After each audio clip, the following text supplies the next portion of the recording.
आप सभी माननीय सदस्यों ने जिन मुद्दों को रखा है मैं उस पर बहुत वो नहीं कहूंगा, क्योंकि एनसीआरबी के जो आंकड़े हैं वे इस बात को बताते हैं कि 2017 से लेकर के लगातार अब तक प्रदेश में सांप्रदायिक दंगों की जो स्थिति है उसमें 97 से लेकर 99% तक कमी आई है। एनसीआरबी का डाटा है और मैं वही आपके पिछले कार्यकाल के दौरान बताता हूं। 2012 से 2017 के बीच में प्रदेश में 815 सांप्रदायिक दंगे हुए और 192 लोगों की मौत उसमें हुई। उससे पहले भी 2007 से 2011 के बीच 616 ऐसे सांप्रदायिक घटनाएं हुई हैं जिनमें 121 लोगों की मौत हुई थी। माननीय सदस्य कुंवर रघुराज प्रताप सिंह जी ने ये बात बहुत स्पष्ट की कि हम तथ्यों को छुपा करके कब तक जनता को गुमराह करेंगे। हर व्यक्ति जानता है कि माननीय न्यायालय के आदेश पे सर्वे का कार्य हो रहा था और सर्वे हो रहा था।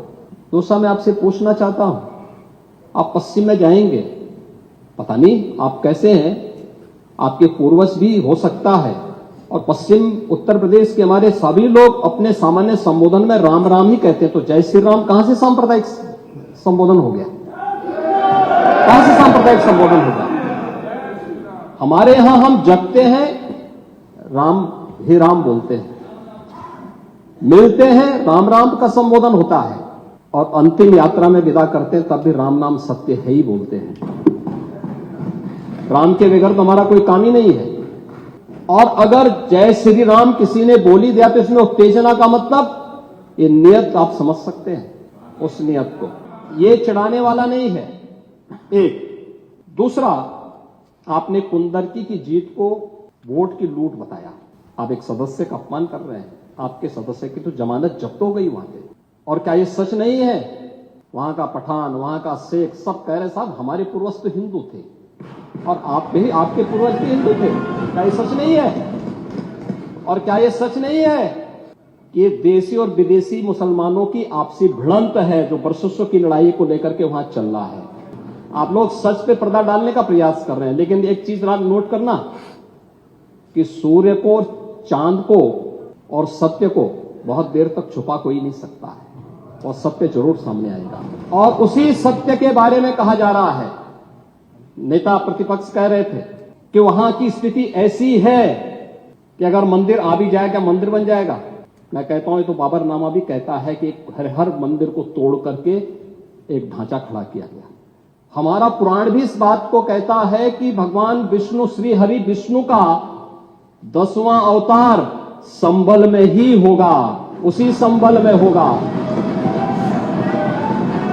और ये तो केवल सर्वे की बात थी, और सर्वे 19 नवंबर को भी हुआ, 21 नवंबर को भी हुआ, और सर्वे के कार्य के दौरान पहले 2 दिन कोई भी शांति भंग नहीं हुई। तीसरे दिन जब 23 नवंबर को जुमे की नमाज के पहले और जुमे की नमाज के दौरान जिस प्रकार की तकरीरें दी गई, उन तकरीरों के बाद माहौल खराब हुआ, और फिर उसके बाद जिस प्रकार की स्थितियां की गई थी वो सबके सामने। मैं केवल एक बात कहना चाहता हूं कि अगर संभल के बारे में हम जब बात करते हैं महोदय, एक लंबा सिलसिला है इस संभल का, और अगर मैं संभल की जब चर्चा करता हूं तो संभल में कैसे माहौल खराब किया गया वहां पे। ये संभल में दंगों का जो इतिहास है 1947 से ही प्रारंभ होता है। 1947 में एक मौत होती है, 1948 में 6 लोग मारे जाते हैं, 1958 में भी दंगा होता है, 1962 में भी दंगा होता है, 1976 में भी 5 लोगों की मौत वहां पर हुई थी, और 1978 में 184 हिंदुओं को सामूहिक रूप से जला दिया गया था। 184 हिंदुओं को हत्या हुई थी, हिंदुओं की हत्या हुई थी। मैं वही तो कह रहा हूं ना, आप उस सच को स्वीकार नहीं करेंगे। और लगातार कई महीनों तक वहां कर्फ्यू था। 1980 में फिर दंगा हुआ था, 1 मृत्यु हुई। 1982 में फिर दंगा हुआ, 1 मृत्यु हुई। 1986 में 4 लोग मारे गए और 1990 फिर 1992 में 5 मौतें हुई, 1996 में 2 मौतें हुई। ये लगातार इस सिलसिला चलता रहा। 1947 से लेकर के अब तक 209 हिंदुओं की निर्मम हत्या वहां हुई है संभल के अंदर, 209 हिंदुओं की। और एक भी बार किसी ने उन निर्दोष हिंदुओं के लिए कभी 2 शब्द नहीं कहे, उनके प्रति, उन परिवारों के प्रति संवेदना के शब्द नहीं कहे। महोदय, जो आज घड़ियाली आंसू बहा रहे हैं, ये लोग कभी भी उन निर्दोष हिंदुओं के बारे में कभी 2 शब्द नहीं कहे। वहां पर 1978 में जो दंगा हुआ था, किस प्रकार की स्थिति थी। एक वैश्य जिसने सबको उधार दे रखा था पैसा, और उस बात को मानता था कि साहब मैं तो सबको पैसा देता हूं, मेरे यहां तो सब व्यवसाय के साथ जुड़े हुए हैं। अगल बगल के हिंदू दंगा होने के बाद उनके घर में इकट्ठे होते हैं। इकट्ठा होने के बाद उनको घेर लिया जाता है। घेरने के बाद वो बोलते हैं, भाई आप हमें क्यों घेर रहे हैं? कहा जाता नहीं, क्योंकि तुम इन हाथों से पैसा मांगोगे, इसलिए उनके हाथ काटे जाते हैं, फिर उनके पैर काटे जाते हैं, और फिर उनका गला रेंध करके हत्या होती है। ये लोग सौहार्द की बात करते हैं। शर्म नहीं आती इन लोगों को सौहार्द के बारे में चर्चा करने में। 1978 से जो मंदिर आज निकल रहा है, 1978 से इन लोगों ने कभी खोलने नहीं दिया उस मंदिर को, जो आज बजरंगबली का मंदिर निकल रहा है। जो वहां पर आज 22 कुएं किसने बंद किए थे? इन 22 कुओं को भी वहां पे बंद किया गया। और वहां का माहौल इतना तनावपूर्ण किसने बनाया था? ये पत्थरबाज कौन थे? एक भी गिरफ्तारी बिना साक्ष्य के नहीं हो रही है। और याद रखना, जिसने पत्थरबाजी की होगी, जिसने माहौल खराब किया होगा, उसमें एक भी बचने वाला भी नहीं है। महोदय, मैं केवल ये कहना चाहूंगा कि आखिर मैं नेता विरोधी दल से ये पूछना चाहता हूं कि अगर हमारा कोई पर्व और त्योहार है, या किसी का भी है, मुहर्रम का जुलूस हो या फिर कोई भी अन्य मुस्लिम समाज का कोई पर्व और त्योहार का कोई जुलूस, वो हिंदू मोहल्ले से सुरक्षित निकल जाता है, कोई दिक्कत नहीं होती। मंदिर के सामने से भी निकल जाता है, कोई समस्या नहीं होती। लेकिन ये समस्या केवल वहीं पे क्यों खड़ी होती है? जब कोई हिंदू शोभा यात्रा किसी मस्जिद के सामने से, किसी मुस्लिम बाहुल्य क्षेत्र से निकलती है, तब क्यों तनाव पैदा हो जाता है? तभी क्यों झंडा लगाने में क्या समस्या है? क्या भारत की धरती पे केसरिया झंडा नहीं लग सकता? क्यों नहीं लग सकता? मैं यही पूछना चाहता हूं, आखिर ये दंगे क्यों किए जाते हैं? और बहराइच का मामला, महाराजगंज उस कस्बे का, जहां के बारे में आप कह रहे हैं कि लगातार मुस्लिम बस्ती थी, प्रशासन नहीं था, 4 कंपनियां पुलिस थी वहां पे, और दंगा सड़क पे नहीं हो रहा था, गोली घर के अंदर से चल रही थी। इस निर्दोष राम गोपाल मिश्रा की हत्या हुई और घर के अंदर से गोली चला करके उसकी निर्मम हत्या की गई।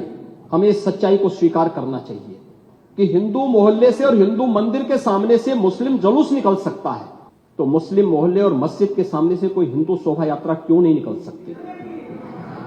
क्यों नहीं निकल सकती? और यहीं पे विवाद शुरू होता है। यानी आप चाहते हैं कि आपके पर्व और त्योहार तो शांतिपूर्ण तरीके से मनाए जाएं। कौन कहता भी? आपके संबल में थे, शिया सुन्नी का भी विवाद हुआ था। 1976 में पूरा विवाद तो शिया सुन्नी का था। उस समय जामा मस्जिद के कब्जे को लेकर के इसी बात का विवाद था। आप इस सच को धूल मत डालिए उस सच पे। और लखनऊ का शिया सुन्नी विवाद ये भारतीय जनता पार्टी की सरकार के समय ही समाप्त हुआ है। आप लोग तो लड़ाते थे, यहां पे शिया और सुन्नी को भी लड़ाते थे, क्योंकि आपकी तो शुरू से ही राजनीति थी बांटने की और फिर कटवाने की। और इसलिए हमने कहा कि न बटेंगे और न कटेंगे, हम न बटेंगे और न कटेंगे।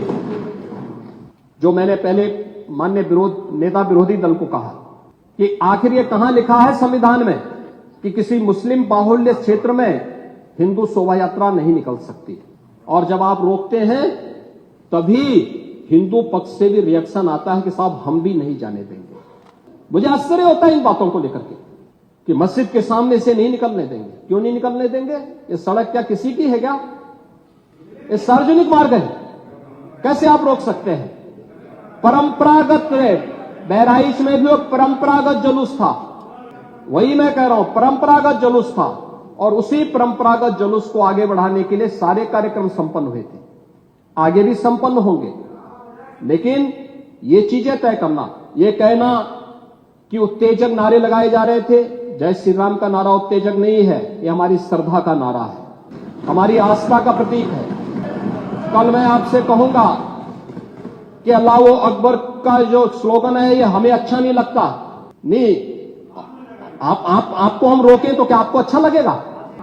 नहीं, मुझे मतलब होने की आवश्यकता ही नहीं, मुझे आवश्यकता ही नहीं इसकी, मुझे इसकी आवश्यकता ही नहीं, क्योंकि मेरी तो विरासत इतनी लंबी चौड़ी है, इतनी प्राचीन है कि मैं उस परंपरा को ही लेकर के चले जाऊं। मैं जय श्री राम का नारा, हर हर महादेव का नारा और राधे राधे राधे राधे के संबोधन से ही अपना पूरा जीवन काट सकता हूं। मुझे कोई अन्य नारे की आवश्यकता ही नहीं है, कोई अन्य संबोधन की आवश्यकता नहीं। लेकिन मैं आपसे कहना चाहता हूं, कल कोई आपसे कहेगा, कोई हिंदू भी ये कहेगा कि साहब हमें भी परेशानी है, आप लोग मत बोलिए, क्या आपको अच्छा लगेगा? और कोई भजन गाया जा रहा है, आप उस भजन को अश्लील कैसे कह सकते हैं? कैसे कह सकते हैं? कांवड़ यात्रा में क्या अश्लील गाने बजते हैं? अरे भगवान शिव के गाने बजते हैं, भगवान शिव के भजन गाए जाते हैं। दुर्गा पूजा के दौरान तो शोभा यात्रा निकलती है, जगत जननी मां भगवती दुर्गा के आरतियां बजती हैं, उनकी चालीसा बजती है, हनुमान चालीसा बजता है। ये हमारे यहां शक्ति के प्रतीक भी है और भक्ति के प्रतीक भी है। नहीं तो वही तो ऐतराज है, समस्या तो उसी बात को लेकर के है। और मुझे लगता है आपने बाबरनामा पढ़ा होता तो आप मुझसे बहस करते ही नहीं, जिसमें स्वयं मीर बाकी के द्वारा हरिहर मंदिर तोड़ने का जिक्र किया गया है। क्या बात करते हैं आप? और इसलिए मैं माननीय अध्यक्ष जी पूरे प्रदेश को इस बारे में आश्वस्त करना चाहूंगा, प्रदेश के अंदर किसी भी मुस्लिम पर्व और त्योहार के दौरान, किसी भी अन्य मत और मजहब से जुड़े हुए किसी भी पर्व और त्योहार के दौरान कहीं कोई समस्या नहीं खड़ी होती। तो फिर हिंदू पर्व और त्योहार के दौरान कोई समस्या खड़ी करेगा तो सरकार उसको सख्ती से निपटने का काम भी करेगी, उतनी ही सख्ती से निपटने का काम भी करेगी। दूसरा, माननीय न्यायालय के द्वारा दिए गए आदेश का पालन करना एक प्रशासन का दायित्व है, उसमें सरकार उसको डायरेक्शन दे न दे, उसका दायित्व बनता है कि उसको पालन करे, और संभल के अंदर प्रशासन ने वही पालन किया है। आज वहां पे सारी चीजें मिल रही हैं। आखिर आपकी बात को मानते हैं कि मंदिर को आपने छेड़ा नहीं, आपने बड़ी कृपा कर दी, लेकिन ये जो 22 कुएं और उन कुओं में जो मूर्तियां मिल रही हैं, ये कुएं किसने पाट दी? ये नोटिस पे क्यों परेशानी हो रही है? आपके सांसद जिनसे आपकी प्रतिद्वंदिता है, मानता हूं, क्योंकि वहां पे आप में तो तुर्क और पठान का विवाद चल रहा है, आप उनके सामने, माननीय सदस्य के सामने आप उनके साथ अपनी जड़ें ढूंढ रहे होंगे, लेकिन ये सच्चाई है। सकीफुल रहमान बर्क कभी भी अपने को ये नहीं बोलते थे कि मैं भारत का नागरिक हूं, वो तो कहते थे मैं बाबर का संतान हूं।